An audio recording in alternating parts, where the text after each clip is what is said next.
This Friday, Turkey's President Mr. Erdogan has declared Istanbul's iconic Hagia Sophia monument to be converted to a mosque, which has resulted in lot of international debate and criticism. Buna dayanarak çıkardığımız bir Cumhurbaşkanlığı düzenlemesiyle Ayasofya'nın yeniden cami olarak hizmete açılmasını sağladık. Böylece Ayasofya 86 yıl aradan sonra.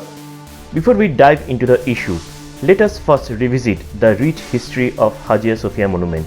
Hagia Sophia, an UNESCO World Heritage Site in Istanbul and a magnet for tourists worldwide, has a complex 1500 years of history that dates back to the year 537, when Byzantine Emperor Justinian built this huge church overlooking the Golden Horn Harbor. With its huge dome, it was believed to be the world's largest church and building.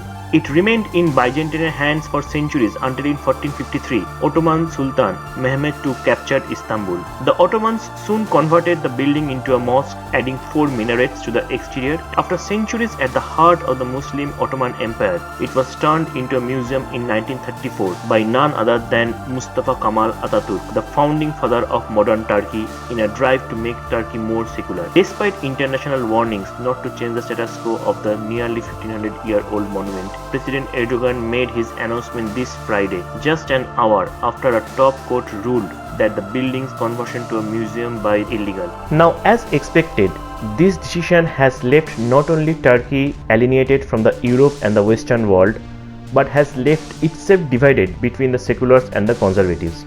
I was following the story on Twitter and I found strong sentiments coming from both sides.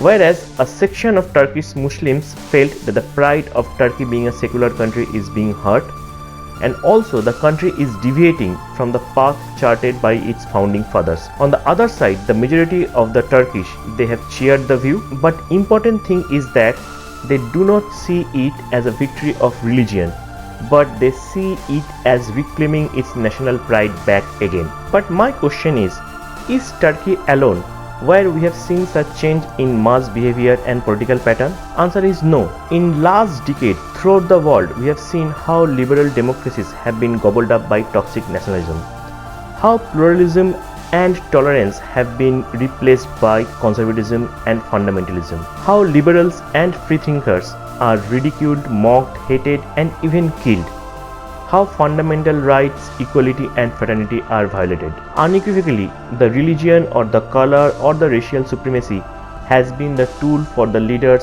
for polarization, and they have done so just to keep their mass base intact and the pot of hatred boiling, which will help them to hide their economic or social failures. Now, often I feel disappointed by seeing how the world order has changed, but I believe this is a temporary and cyclical phenomenon. If we study history, we know that one day the hate will run out of its stream and the truth and humanity will be triumphant. Unfortunately, before that, it will leave a trail of blood behind. Thank you.